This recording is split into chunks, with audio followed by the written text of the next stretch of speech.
آج کا یہ ہمارا پروگرام طلبہ کے نام ہے۔ جامعۃ الامام اور جامعۃ الملک سعود میں جو طلبہ تعلیم حاصل کر رہے ہیں، چاہے وہ نئے طلبہ ہوں یا پرانے طلبہ ہوں، انہی کے تعلق سے آج باتیں پیش کی جا رہی ہیں۔ اور انشاءاللہ تعالی اب جو باتیں پیش کی جائیں گی، پرانے طلبہ سے مراد کچھ اس میں سے دکتورا کر رہے ہیں، کچھ ماجسٹر کر رہے ہیں، کچھ کلیہ پاس کرنے والے ہیں۔ ایسے طلبہ اپنے تجربات کی روشنی میں کچھ رہنمائی کریں گے ہمارے ان طلبہ کی جو طلبہ آ کر کے محدود دائرے میں بندھے ہوئے تھے، بیٹھے ہوئے تھے۔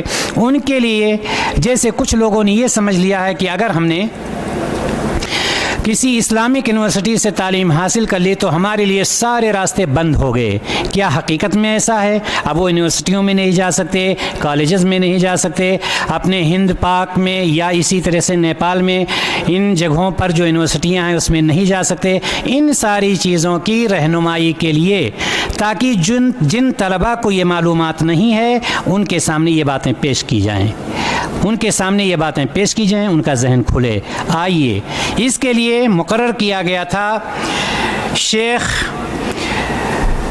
اکبر شمس مدنی حفظہ اللہ کو، لیکن اتفاق سے وہ سفر کر گئے۔ ان سے جب ہماری بات ہوئی تو انہوں نے کہا افسوس ہے مجھے کہ میں اس پروگرام کا حصہ نہیں بن سکتا، لیکن آپ لوگوں کی دعوت پر میں اپنی باتیں ضرور پیش کروں گا۔ لہٰذا وہ انڈیا پہنچ چکے ہیں، لیکن انہوں نے اپنا مقالہ لکھا اور مقالہ لکھ کر کے پیش کیا۔ اس مقالہ کو پیش کریں گے آپ کے سامنے الاخ حسان ابو المکرم حفظہ اللہ۔ شیخ اکبر صاحب نے اس میں حذف اور اضافہ کا مجال چھوڑا تھا اور انہوں نے اجازت بھی دی تھی کہ الاخ حسان اس میں حذف اور اضافہ کچھ کر سکتے ہیں۔ مجھے نہیں معلوم انہوں نے کیا کیا، لیکن یہ مقالہ شیخ اکبر شمس کا ہے اور پیش کر رہے ہیں آپ کے سامنے الاخ حسان ابو المکرم، جامعۃ الملک سعود میں ماجسٹر آپ کر رہے ہیں۔ السلام علیکم ورحمۃ اللہ وبرکاتہ۔ الحمد للہ رب العالمین والصلاة والسلام علی اشرف الانبیاء والمرسلین نبینا محمد وعلی آلہ وصحبہ اجمعین، اما بعد۔ قابل احترام مشائخ و طلبہ اور معزز سامعین حضرات، اللہ رب العالمین کا بے پناہ شکر و احسان ہے جس نے ہم سب کو یہ موقع نصیب کیا کہ ہم یہاں پر اکٹھا ہوں اور ایک خیر کے مقصد کو لے کر ہم یہاں سب یکجا ہیں۔ اللہ رب العالمین سے دعا ہے کہ وہ کہنے سننے سے زیادہ اس پر عمل کی توفیق عطا فرمائے، آمین۔ معزز سامعین کرام، تعلیم ایک ایسا عمل ہے جس کی کوئی انتہا نہیں، اور اس کی لذت وہی محسوس کرتا ہے جو حقیقی معنوں میں علم کا دیوانہ ہوتا ہے۔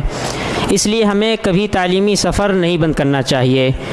آج کی اس نشست کا عنوان ہے سرکاری امتحانات کی تیاری کیوں اور کیسے۔ اس موضوع پر گفتگو کرنے کے لیے بہتر یہ کہ ہم چند پہلو پر روشنی ڈالیں۔ ہندوستانی نظام تعلیم، پورے ہندوستان میں تعلیم کو دو مرحلوں میں تقسیم کیا گیا ہے۔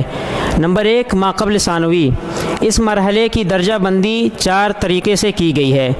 نمبر 1 ماقبل مدرسہ، جسے نرسری، جونیئر یا سینئر، اس میں 3 سال یا اس سے کم بچے پڑھتے ہیں۔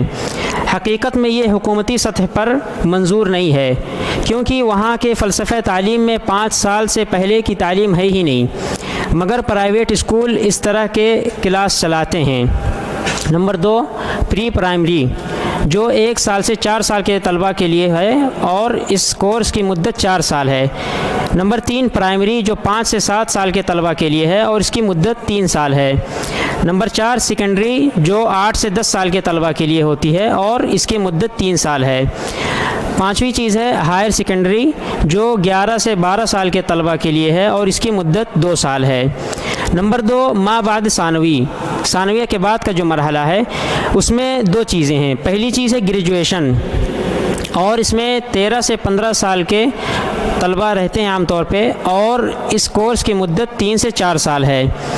نمبر 2 پوسٹ گریجویشن، اور اس میں 16 سے 17 سال کے درمیان کے طلباء رہتے ہیں اور اس کورس کی مدت 2 سال ہے۔ ہائر سیکنڈری اور اس کے مساوی کورسز، اسے کئی نام سے جانا جاتا ہے، انٹرمیڈیٹ، 10 پلس یا 12 اور پری یونیورسٹی کورس، مختلف اس کے نام ہے۔ یہ مرحلہ اعلیٰ تعلیم کے لیے ریڑھ کی ہڈی کی اہمیت رکھتا ہے، کیونکہ یہ وہی سیڑھی ہے جس پر آپ چڑھ کر بیچلر ڈگری کی پڑھائی کر سکتے ہیں۔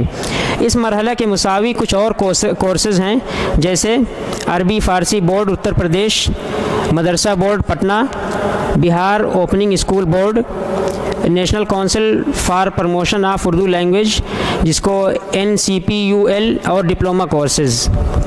بیچلر ڈگری میں داخلے یہ مرحلہ اعلیٰ تعلیم کی پہلی سیڑھی ہے۔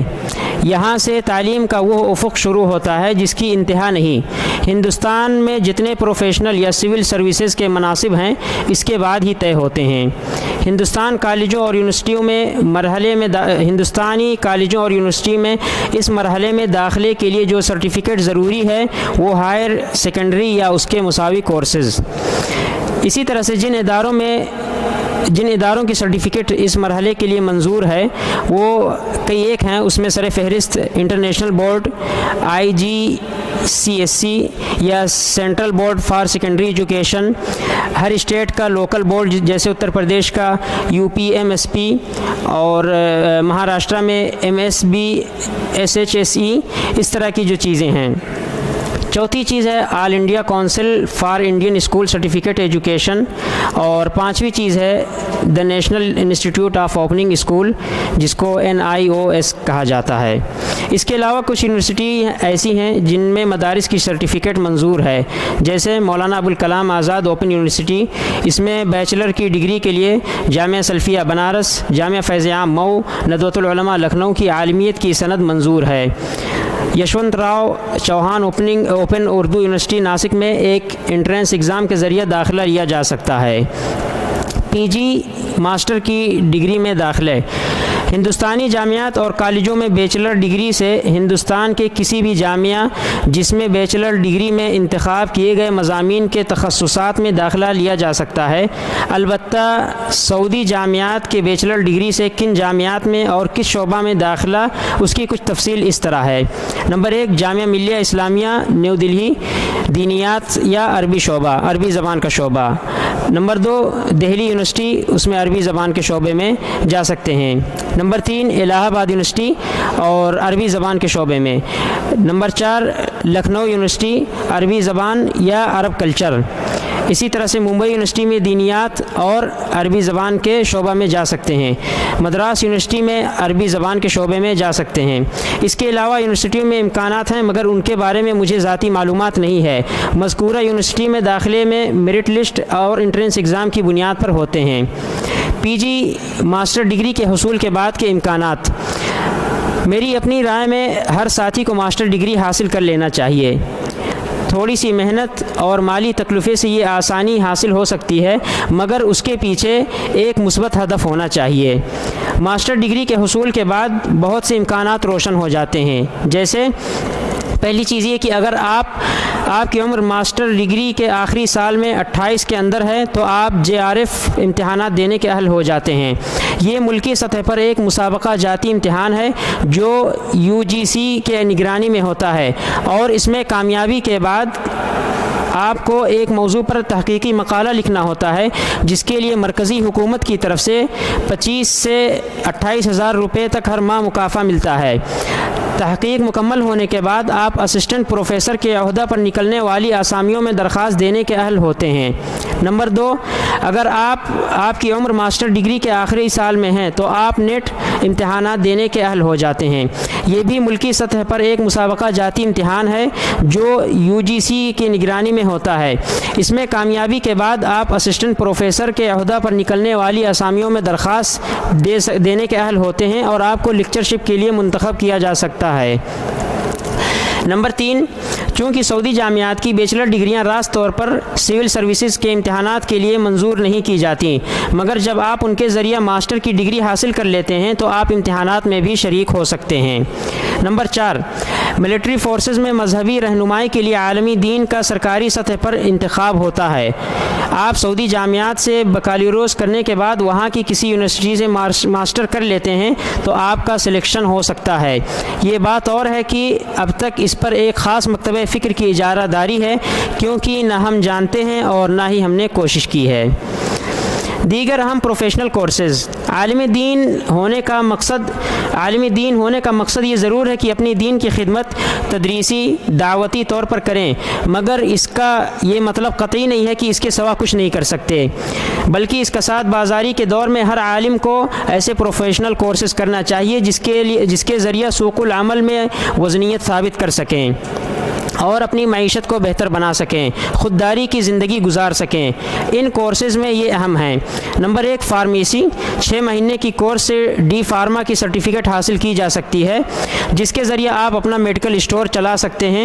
اس میں انٹر کی سرٹیفکیٹ لگتی ہے، اگر نہیں ہے تو the National Institute of Opening School NOIS سے آپ سال کا امتحان دے کر حاصل کر سکتے ہیں۔ Number 2، imaging and scanning. یہ 1 سالہ کورس ہے جس میں آپ 10ویں کی سرٹیفکیٹ پر داخلہ لے سکتے ہیں۔ اس میں آپ MRI CT اسکیننگ سیکھ کر اپنی دعوتی کام کے ساتھ بآسانی سے کر سکتے ہیں۔ اس کے علاوہ بہت سے اور کورسز ہیں جن کو کرنے کے بعد آپ اپنے دعوتی مشن کو جاری رکھ سکتے ہیں اور ساتھ ہی ساتھ یہ کام بھی آپ کر سکتے ہیں۔